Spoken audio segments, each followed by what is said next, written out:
Daniel Randall, sir, on docket 1934 CR 1800. You're charged by the North Attleboro Police Department on about August 29, 2019 with 2 counts of murder and 1 count of an assault and battery with a dangerous weapon. Court will enter a guilty plea on your behalf. And sir, you do have the right to a lawyer. You could hire a lawyer, ask for a court-appointed lawyer, or you could represent yourself. You ask for a court-appointed lawyer in this case? Counsel, good afternoon. Good afternoon. You accept an appointment in the case? Yes, sir. All right. And probation, does he qualify? He does, Your Honor.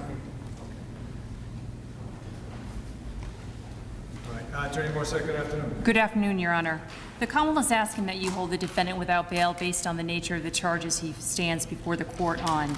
These charges stem from an incident that occurred last evening on August 29th, 2019.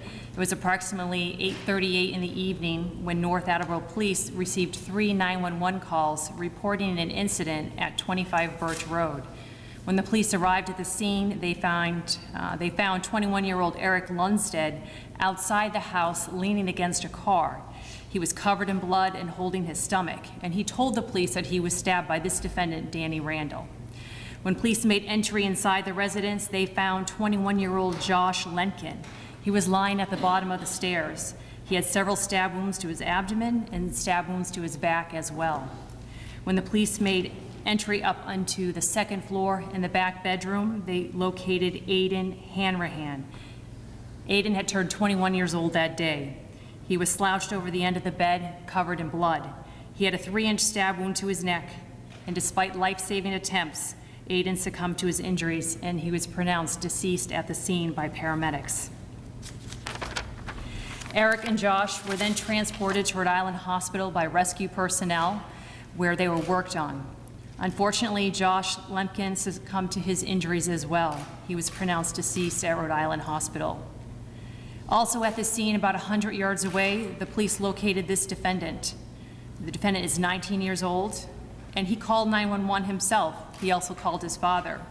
And in speaking with first responders, the defendant admitting to killing somebody. The defendant had an injury, a cut to his hand, and he also admitted to the police that he sustained that cut to his hand when he pulled the knife out and he cut himself. Now, although the defendant claims it was self-defense, it was the 3 other young men who suffered multiple stab wounds that evening, 2 of whom succumbed to their injuries. None of those 3 young men had any weapons. The only person who had a weapon was this defendant, and he admitted to tossing it out after he fled the house. Now, at this time, the investigation is still active and ongoing, but the defendant stands before you today charged with 2 counts of murder and a count of assault and battery with a dangerous weapon. Based on the nature of these charges, the Commonwealth is asking for you to hold the defendant without bail. All right. Thank you, counsel. Attorney Badway, do you wish to be heard at this time on behalf of the defendant? Yes, Your Honor. I propose to request that the defendant be held without bail. I haven't had a chance to investigate this case, so I only just came here this morning. I ask that that be without prejudice, and I'd also ask this motion for funds that are asked in court. All right. I do see the motion for funds, and I would approve that for an investigator. Is that right? Yes, Your Honor. Okay.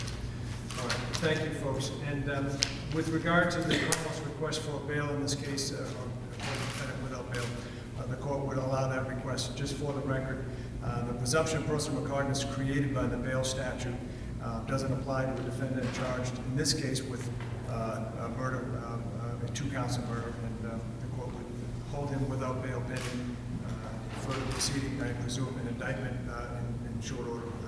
Yes, Your Honor. Any preliminary matters that you need me to address at this time? Anything else? No, Your Honor. No, Your Honor. We had discussed a potential future date of October 8th, if that is available with the court. That's fine. We will put it on for technically a probable cause hearing. Yes.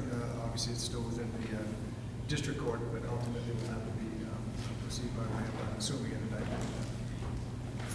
Okay. Anything else then?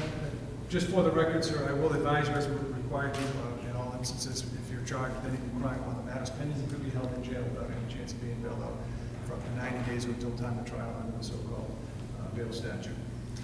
Anything else then that we need to address? No, Your Honor. Thank you. No, Your Honor. Thank you. I'm going to ask the clerk then to docket the pretrial detention order and read the matter into the record.